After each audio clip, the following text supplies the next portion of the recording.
বাঁচাও, নারা ওই কঠিন জাহান্নামের আগুন থেকে। আল্লাহ বলছেন তুমি বাঁচো, তোমার আত্মীয়-স্বজন, সন্তান, আত্মীয়কে বাঁচাও ওই কঠিন জাহান্নামের আগুন থেকে। রাসূল পাক বললেন আদ-দায়ুস লা ইয়াদখালুল জান্নাহ, দায়ুস ব্যক্তি কখনোই জান্নাতে যাবে না। আল্লাহ পাক বলেন তুমি বাঁচো, তোমার আহলে বর্গকে বাঁচাও জাহান্নামের আগুন থেকে। তো আমি নিজে জাহান্নামের আগুন থেকে বাঁচবার গ্যারান্টি আছে নাকি? আমার আত্মীয় স্বজনকে কি করে বাঁচাবো? আর নবী পাক বলেন আদ-দায়ুস লা ইয়াদখালুল জান্নাহ, জান্নাতের দরজার উপরে লেখা থাকবে আদ-দায়ুস লা ইয়াদখালুল জান্নাহ, দায়ুস ব্যক্তি কখনোই জান্নাতে যাবে না। দায়ুস বলতে কি বোঝায়? সাহাবীরা বলছেন ইয়া রাসূলুল্লাহ দায়ুস কি? রাসূল পাক বলেন দায়ুস হলো ওই ব্যক্তি যে বাপ তার নিজের সন্তানদেরকে হেফাজত রাখতে পারে না, ওই বাবা হলো দায়ুস। যে মা তার নিজের সন্তানদেরকে হেফাজত করতে পারে না, ওই মাটা হলো দায়ুস। যে বড় ভাই আর ছোট ভাই বোনদেরকে হেফাজত রাখতে পারে না, ওই ভাইটা হলো দায়ুস। তো আজ যারা রাস্তায় ঘোরাঘুরি করছে, মেলায় ঠেলা খাচ্ছে, এরা মঙ্গল গ্রহ থেকে এসেছে নাকি? না কথা থেকে এসেছে? আমাদের কারো ছেলে, কারো মেয়ে, কারো বোন, তাই তো নাকি? এরা যদি মেলায় ঠেলা খেয়ে বেড়ায়, কাল কিয়ামতের ময়দানে আমি যদি হুজুর হয়ে বেড়াই আর আমার ঘরের ছেলে মেয়ে যদি, আমার ঘরের বিবি বাচ্চা যদি ওই রকম থাকে, তো আমি হুজুর হওয়ার পরে রেহাই পাবো? আল্লাহ পাক রব্বুল আলামিন কাল কিয়ামতের ময়দানে, ময়দানে মাহশারে যখন জাহান্নামীদেরকে জাহান্নামী বলে ঘোষণা করবে, ওই অবস্থায় জাহান্নামীরা আল্লাহ পাকের দরবারে ডেকে ডেকে বলবে রব্বুল আলামিন আমি তো জাহান্নামী হয়ে গেলাম, আমি তো জাহান্নামে চলে যাব। মাবুদ গো, জাহান্নামে যাবার পূর্বে অন্তত একবার আপনার দরবারে আমার ফরিয়াদ আছে। আল্লাহ পাক বলবে বান্দা তোর কি বলার আছে? ওই অবস্থায় জাহান্নামীরা ডেকে ডেকে বলবে মাবুদ গো, দুনিয়াতে যারা আমার অভিভাবক ছিল, যারা আমাদের গার্জিয়ান ছিল, একবার তাদেরকে আমাদের সম্মুখে হাজির করে দাও। আল্লাহ পাক রব্বুল আলামিন তো আলিমুল গায়ব, আল্লাহ পাক তো সব জানেন। জানেন না? আমরা বলি নবী গায়বের সংবাদদাতা, কিছু মানুষ বলে না নবী গায়বের সংবাদদাতা না। আরে নবী শব্দের বাংলা মানে হলো অদৃশ্যের সংবাদদাতা। বাংলা অভিধান খুলে, বাংলা ডিকশনারি খুলে দেখুন যে নবী শব্দের মানেই হলো অদৃশ্যের সংবাদদাতা। আর এ নিয়ে মুসলমানদের মধ্যে আজ দলের শেষ নাই। আমার ঘরের ছেলে যদি চুরি করে, সমাজ আমার মান সম্মান যাবে না? যাবে না? থাকবে?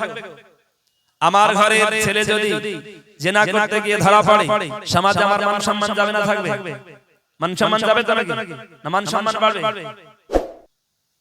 আর আমার ঘরের ছেলে বেঈমান হয়ে যাচ্ছে, আমি বাপ হয়ে কেমন করে বলি যে আমার ছেলে নামাজই তো পড়ছে, এ চুরি করে চোর হয়েছে, বেঈমান হয়নি, ও ডাকাতি করে ডাকাত হয়েছে, গুনাহগার হয়েছে, বেঈমান হয়নি। আপনার ছেলে জিনা করে গুনাহগার হয়েছে, গুনাহগার হয়েছে, বেঈমান হয়নি। আরে আহলে হাদিস হয়ে আপনার ছেলে বেঈমান হয়ে গেল, আপনি কেমন বাপ যে বলছেন যে আমার ছেলে নামাজ পড়লো?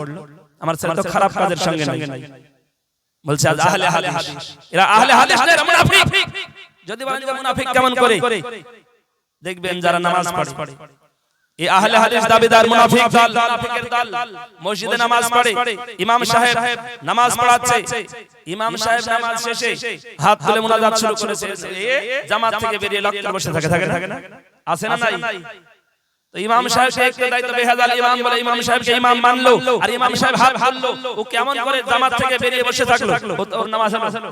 ইমামকে মানলো না? ও যদি ইমামকে মানে, তো ইমাম সাহেব যা করবে ওকে তাই করতে হবে। যদি ইমামকে ইমাম বলে মেনে নাই, ওই ইমাম সাহেব হাত তুলেছে, আমাকে হাত তুলতে হবে। আর ইমামকে নামাজের সময় একটু দায়িত্ব বেহাজাল ইমাম বললো বা ইমামের পেছনে দাঁড়ানো, ও তো নামাজিও হলো না, কারণ মুনাফিক। ইমামের সাহেব মানে তখন ইমামের সাথে ছিল, এখন ইমামের কাছ থেকে দূরে।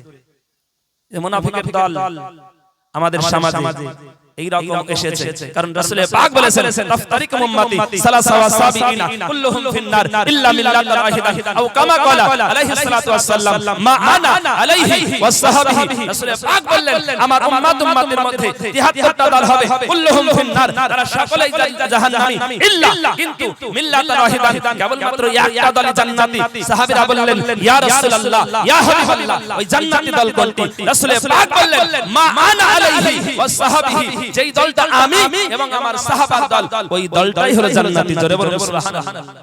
সাহাবীরা বলছেন ইয়া রাসূলুল্লাহ ওই জান্নাতি দল কোনটি? রাসূল পাক বললেন মা আনা আলাইহি ওয়া সাহাবিহি, যেই দল আমি এবং আমার সাহাবার দল ওই দলটাই হলো জান্নাতি। আজ দুনিয়ার ভিতরে দুনিয়ার মাঝে মুসলমানদের মধ্যে যত দল আছে, যত দল তৈরি হয়েছে, প্রত্যেকে কিন্তু আপন আপন দাবিদার আমরা ওই জান্নাতি দল, তাই তো নাকি? সবাই বলছে আমরা জান্নাতি দল। তা আমি এসে যদি ওই পাশ থেকে এসে যদি বলি এই পাশের বাড়িটা আমার, এই পাশে আমাদের মুজবার ভাইয়ের বাড়ি আছে, যদি বলি যে বাড়িটা আমার, বাড়িটা আমাকে দিবে নাকি? দিবে গো? এখানে আমরা যত শ্রোতা বক্তা আছি প্রত্যেকে যদি এক এক করে এসে বলি যে বাড়িটা আমার, কাউকে দিবে? এই বাড়ির জন্য আমার হতে হলে আমার নামে ডকুমেন্টস থাকতে হবে, আমার নামে দলিল থাকতে হবে, আমার নামে রেকর্ড পর্চা সব থাকতে হবে, তবে যদি আমার বলি, যদি না দিতে চাই তবুও প্রশাসনের মাধ্যমে দিতে বাধ্য হবে। রাসূল পাক বললেন মা আনা আলাইহি ওয়া সাহাবিহি, যেই দলটা আমি এবং আমার সাহাবার দল ওই দলটাই হলো জান্নাতি। আর সাহাবী রাদিয়াল্লাহু তাআলা আনহু, যে সাহাবী হযরত আব্বাস রাদিয়াল্লাহু তাআলা আনহু, যিনাকে বলা হয় রাইসুল মুফাসসিরিন, तमाम মুফাসসিরদের সরদার হযরত আব্বাস রাদিয়াল্লাহু তাআলা আনহু, তিনি বলছেন ওয়া হুয়া আহলুস সুন্নাত ওয়াল জামাত, ওই জান্নাতি সৌভাগ্যবান দল হলো আহলুস সুন্নাত ওয়াল জামাত। জোরে বলুন সুবহানাল্লাহ। ব্রাদার ইসলাম আর মুসলমান প্রত্যেককে এসে বলছে আমরা ওই জান্নাতি দল, প্রত্যেকই দাবিদার যে আমরা ওই জান্নাতি দল। রাসূল পাকের সাহাবী যিনি রাইসুল মুফাসসিরিন, तमाम মুফাসসিরদের সরদার ওই আব্বাস রাদিয়াল্লাহু তাআলা আনহু বললেন ওয়া হুয়া আহলুস সুন্নাত ওয়াল জামাত, ওই জান্নাতি নাজাত প্রাপ্ত দল হলো আহলুস সুন্নাত ওয়াল জামাত। আর আহলুস সুন্নাত ওয়াল জামাত ব্যতীত কোন দল জান্নাতি হতে পারে না, কোন দল জান্নাতি হতে পারে না। আর কোন মুসলমান যদি মনে করে যে না তাদের মধ্যেও কিছু ভালো লোক আছে, এই আকীদা যদি কারো থাকে যে না ওদের মধ্যেও কিছু ভালো লোক আছে, এই জামাতের মধ্যেও কিছু ভালো লোক আছে, তাহলে তারাও জান্নাতি হবে, এই ধারণা যদি কেউ করে সেও মুসলমান থেকে বের হয়ে যাবে, সেও মুসলমান থেকে খারিজ হয়ে যাবে। কারণ রাসূল পাক বললেন একটা দল জান্নাতি, আর তুমি কেমন করে বলতে পারো যে তারাও জান্নাতি হতে পারে?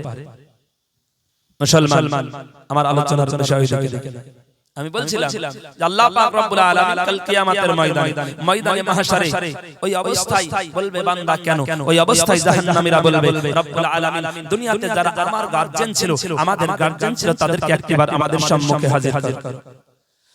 আল্লাহ পাক রব্বুল আলামিন বলবে বান্দা কেন কেন কেন? ওই অবস্থায় জাহান্নামীরা বলবে আল্লাহ পাক দুনিয়াতে যখন আমি সংসারের কাজে গাফিলতি করেছিলাম, আমার পিতামাতা আমাকে বকাঝকা করেছে, আমার পিতামাতা আমাকে প্রয়োজন হলে প্রহার করেছে, মারধর করেছে, আমি যখন স্কুল যেতে টিউশন যেতে দেরি করেছিলাম, আমার পিতামাতা অভিভাবক যারা ছিল আমাদেরকে প্রয়োজনে শাসন করেছে, কিন্তু মাবুদ গো একবারও বলে নাই ও আব্দুর রহমান আব্দুল করিম তাড়াতাড়ি করে ফজরের নামাজটা আদায় করে নে, তাড়াতাড়ি করে নামাজটা পড়ে নে। আমার পিতামাতা আমার অভিভাবক যারা ছিল একদিনও বলে নাই, ওই পিতামাতার কারণেই আজকে আমি জাহান্নামে। হে মুসলমান বাপজিরা ভাইরা, আমি বড় পরহেজগার হয়ে গেলাম, আমি বড় আল্লাহওয়ালা হয়ে গেলাম, আর আমার ঘরের ছেলে মেয়ে যদি ওই রকম মেলায় ঠেলা খেয়ে বেড়ায়, মুসলমান কাল কিয়ামতের ময়দানে আমারও রেহাই হবে না, আমারও উদ্ধার হবে না। সেই দিন যত বড়ই বুজুর্গ হোক না কেন, সন্তান আত্মীয় স্বজনের কারণে সেই দিন আল্লাহর দরবারে আপনাকে কাঠগড়ায় হাজির হতে হবে, তাই তো নাকি? মুসলমান এ জাতির অবস্থা তো এই রকম। আল্লাহ পাক বলছেন তুমি নিজে বাঁচো, তোমার আহলে বর্গকে বাঁচাও, তোমার আত্মীয় স্বজনকে বাঁচাও জাহান্নামের আগুন থেকে। তো আমি যে জাহান্নামের আগুন থেকে বাঁচার জন্য আমি আল্লাহ পাকের হুকুমের পায়বন্দি করব, আর আমার ছেলে মেয়েদেরকে কিছুই বলবো না। যে মেলায় ঠেলা খেয়ে বেড়াচ্ছে যে সমস্ত ছেলে মেয়েরা, এরা তো আমাদের ঘরের ছেলে, আমাদের ঘরের মেয়ে, আমাদের ঘরের ভাই বোন, আর এদের কারণে সেই দিন আপনাকে আমাকে আল্লাহর দরবারে জবাব দিতে হবে। মুসলমান হুঁশিয়ার সাবধান। তবে আমার আলোচনার বিষয় এই দিকে নয়, আমি আল্লাহ পাকের পবিত্র কালামে পাক থেকে আয়াতে কারিমা তেলাওয়াত করেছি। আল্লাহ পাক রব্বুল আলামিন বললেন কুল ইন কুনতুম তুহিব্বুনাল্লাহ ফাত্তাবিউনি ইউহিব্বুকুমুল্লাহ ওয়া ইয়াগফির লাকুম যুনুবাকুম ওয়াল্লাহু গফুরুর রহিম। আল্লাহ পাক রব্বুল আলামিন সূরা আলে ইমরানের 31 নম্বর আয়াত, 3 পারার ভিতরে 3 নম্বর সূরা, সূরা আলে ইমরান 31 নম্বর আয়াতে আল্লাহ পাক রব্বুল আলামিন বললেন হাবিব আপনি জগতের মানুষকে জানিয়ে দিন, তারা যদি আমি আল্লাহ আমার ইতায়াত করতে চাই, আমার আনুগত্য করতে চাই। আল্লাহ পাক রব্বুল আলামিন বললেন ফাত্তাবিউনি, তারা যেন আপনার ইতায়াত করে। ইহুবি হুকুমুল্লাহ, আর আমি আল্লাহ আমার ইতায়াত হয়ে যাবে, আমি আল্লাহ আমাকে পেয়ে যাবে।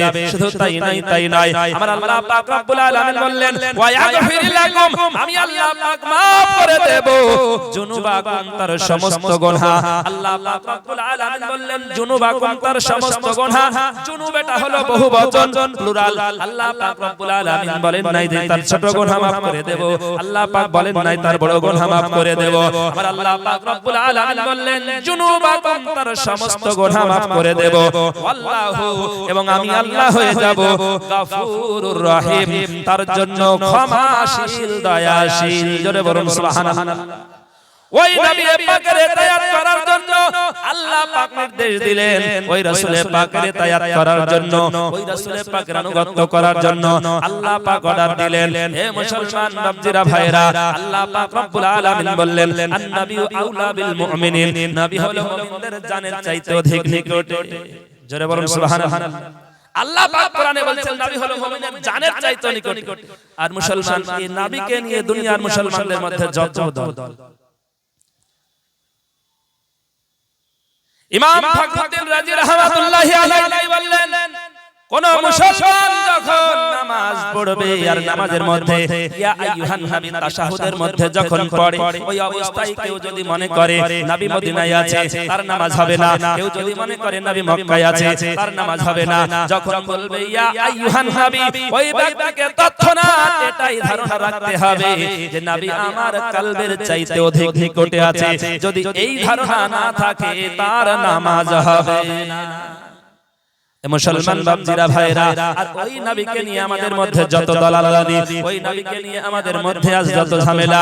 হে মুসলমান বাপজিরা ভাইরা, রাসূল পাকের সাহাবী রাদিয়াল্লাহু তাআলা আনহুমরা নবীকে কতটা মুহাব্বত করেছেন, নবীকে কতটা ভালোবেসেছেন, আর আমরা মুসলমান আমরা নবীকে কতটা মুহাব্বত করি। হে মুসলমান বাপজিরা ভাইরা, আমার আপনার নবী রাহমাতুল লিল আলামিন নবী আমার খন্দকের যুদ্ধের সময় আমার দয়ার সাগর পয়গম্বর রাহমাতুল লিল আলামিন নবী আমার সমস্ত সাহাবাদেরকে নিয়ে খননের কাজ করেন। এমন অবস্থায় হযরত জাবির রাদিয়াল্লাহু তাআলা আনহু বলেন, আমি বাড়ি থেকে কিছু খুরমা খেজুর খাওয়ার পরে নবীর দরবারে গেলাম। নবীর দরবারে যাওয়ার পরে দেখতে পাই আমার দয়ার সাগর পয়গম্বর রাহমাতুল লিল আলামিন নবী সাহাবীদেরকে নিয়ে খননের কাজ করতে আছেন। এমন অবস্থায় আমি জাবির আমি উপস্থিত হলাম, আমি কাজে সঙ্গ দিলাম। হঠাৎ করে দেখতে পেলাম একজন সাহাবী যেন মাথা ঘুরে পড়ে গেল। আমার দয়ার সাগর পয়গম্বর রাহমাতুল লিল আলামিন নবী আমার ওই সাহাবীকে তোলার পরে সুস্থ করার পরে বলে, বাবা তোমার কি হয়েছে বাবা? ওই সাহাবী বলেছিলেন, ইয়া রাসূলুল্লাহ, ইয়া হাবিবাল্লাহ, নবী গো রাসূল গো, আজ একদিন নয় দুই দিন নয়, আজ 3 দিন হয়ে গেল। ইয়া রাসূলুল্লাহ, আমার উনানে আগুন জ্বলে নাই, আমার বাড়িতে খাবার হয় নাই। আমার দয়ার সাগর পয়গম্বর রাহমাতুল লিল আলামিন নবী আমার বলেন, বাবা তুমি একটু আরাম নাও, তুমি একটু বিশ্রাম নাও, শান্ত হও। হযরত জাবির বলছেন, কিছুক্ষণ পরে লক্ষ্য করে দেখতে পেলাম আরেকজন সাহাবী যেন কাজ করতে করতে পড়ে গেল। আমার নবী দয়ার সাগর পয়গম্বর রাহমাতুল লিল আলামিন নবী আমার ওই সাহাবীকে তোলার পরে সুস্থ করার পরে বলে, বাবা তোমার কি হয়েছে বাবা?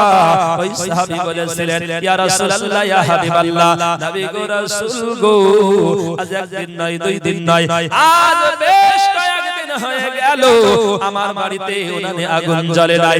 নবী গো রাসূল গো, আমার খাবার হয় নাই।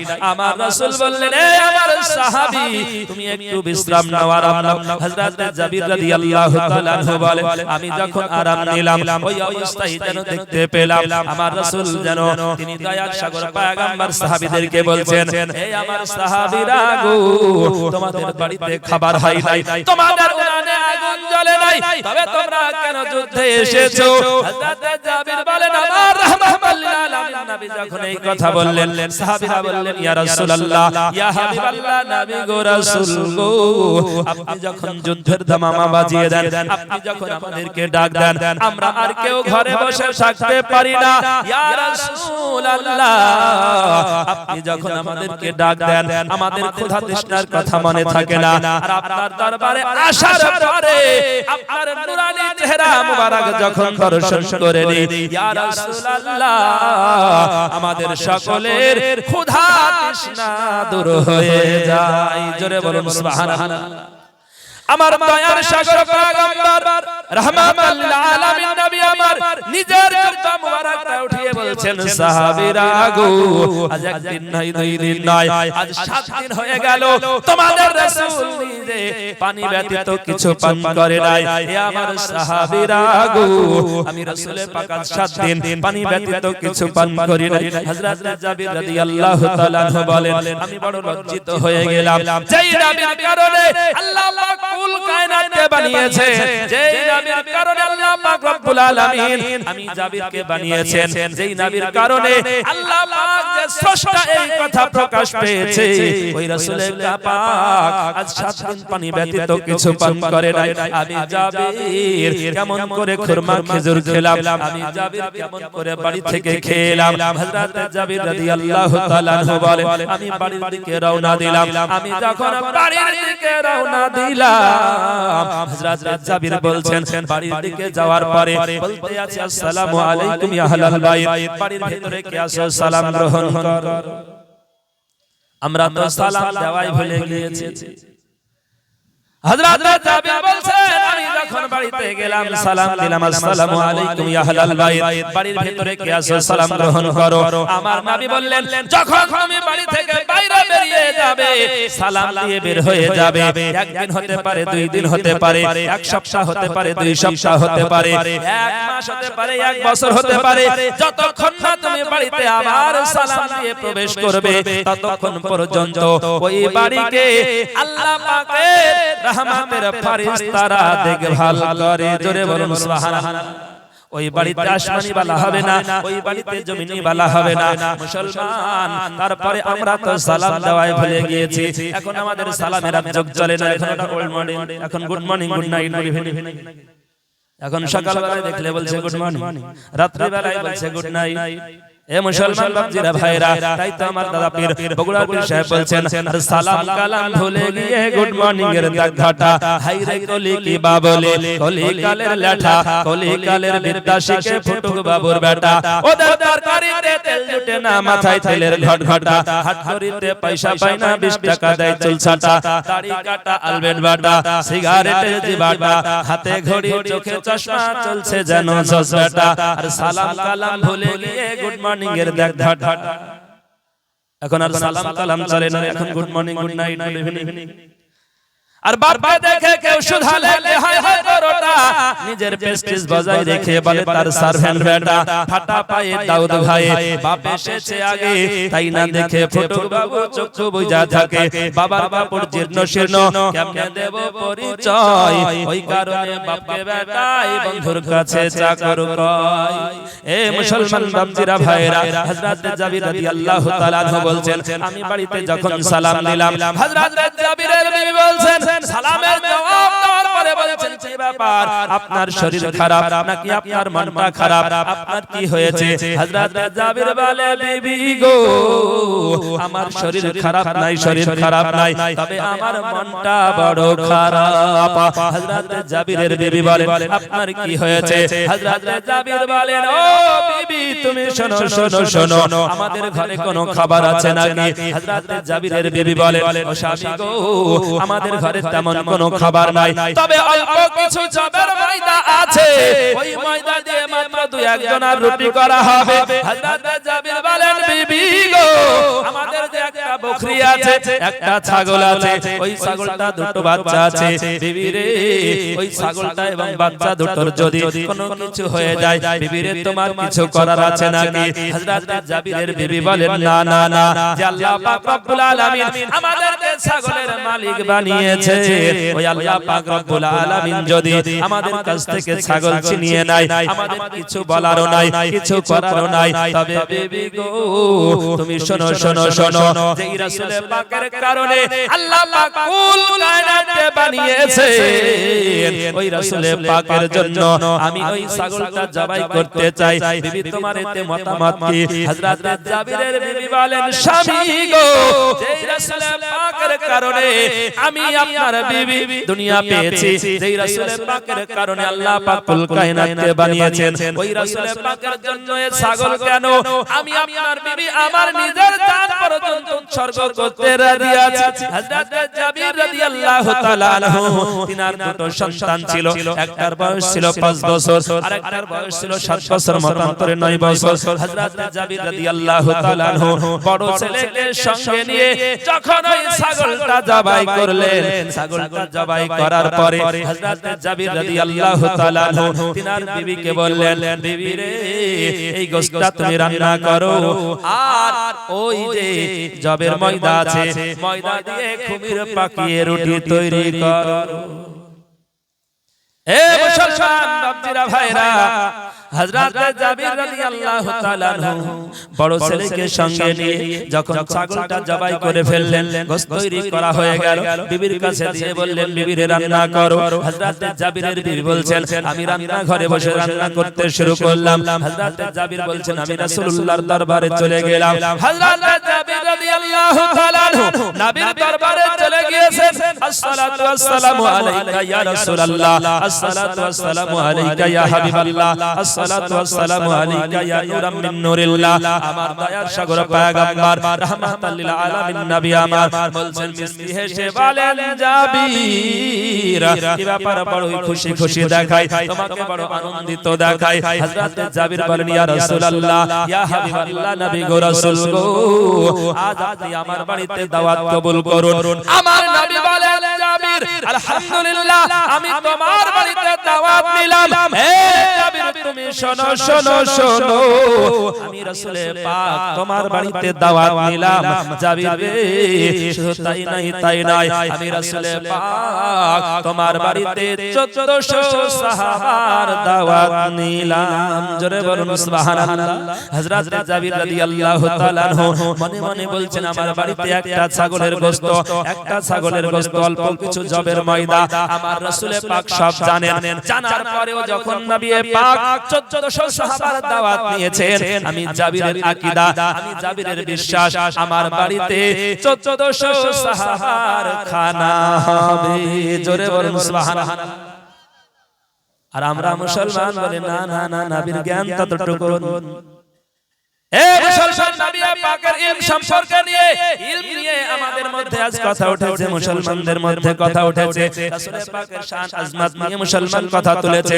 আল্লাহ পাক রব্বুল আলামিন বললেন, ওয়া রাফা'না লাকা যিকরাক, আমি আমার হাবিবের শান, আমি আমার হাবিবের মানকে বুলন্দ করেছি, উঁচা করেছি, পৃথিবীর কারো সাধ্য নাই নবী পাকের শান সম্পর্কে আলোচনা করে শেষ করা। রাসূল পাকের শান আজমত নিয়ে পৃথিবীর কোন সৃষ্টি জগৎ আল্লাহ পাক এমন কাউকে বানান নাই যে আমার রাসূল পাকের শান আলোচনা করে শেষ করবে।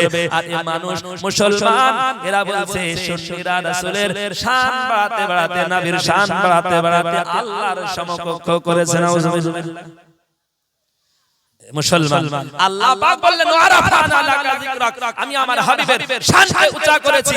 পৃথিবীর আল্লাহর সৃষ্টি জগতে এমন কেউ নাই যে নবীর শানের চর্চা করে শেষ করতে পারবে, নবীর শানের আলোচনা করে শেষ করতে পারবে।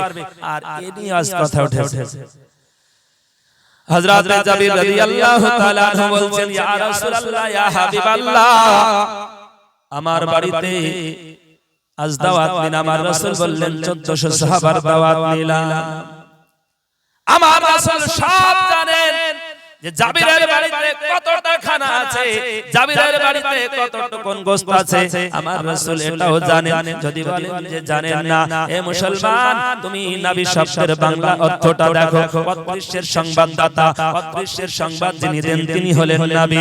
আমার আপনার নবী রাহমাতাল লিল আলামিন নবী, আমার হায়াতুন নবী, জিন্দা নবী, নূরুন আলা নূর নবী জি। আমার রাসূল পাক বললেন জাবির 1400 সাহাবার দাওয়াত নিলাম। হযরত জাবির বললেন আলহামদুলিল্লাহ। হযরত জাবির বাড়ির দিকে রওনা দিলেন। এই দিকে আল্লাহ পাক রব্বুল আলামিন কোন ঘটনা ঘটায় হযরত জাবিরের বাড়িতে। হযরত জাবির রাদিয়াল্লাহু তাআলা আনহু বলেন, আমি যখন বাড়ির দিকে রওনা দিলাম, আমার বিবি বাড়িতে রান্না করছিল। ওই অবস্থায় হযরত জাবির রাদিয়াল্লাহু তাআলা আনহুর বিবি বলেন, আমি বাড়িতে রান্না করছিলাম, এমন অবস্থায় আমার ছোট ছেলেকে, বড় ছেলে আর দুইজন তারা একসঙ্গে খেলা করছিল। হযরত জাবির রাদিয়াল্লাহু তাআলা আনহুর বড় ছেলেটা ডাক দিয়ে, ছোট ছেলেটা ডাক দিয়ে বড় ছেলেকে বলে, ভাই আব্বা জানের সঙ্গে ওই ছাগলটা তুমি একা একা জবাই করেছো, আমাকে কেন দেখাও নাই? আব্বা জানের সঙ্গে ওই ছাগলটা তুমি একা একা গোশত করেছো, আমাকে কেন দেখাও নাই? ওগো বড় ভাই, ওই ছাগলটা তো তোমার সঙ্গে আমিও চড়াতে যেতাম, আমিও চারা দিতাম, ভাই আমাকে একবার দেখাও না কেন? দেখাও না কেন? ও বড় ভাই, তুমি একবার আমাকে দেখাও আব্বা জান কেমন করে ছাগল জবাই করেছে। আল্লাহুম্মা সাল্লি আলা সাইয়্যিদিনা মাওলানা মুহাম্মদ ওয়া আলা আলি সাইয়্যিদিনা মাওলানা মুহাম্মদ।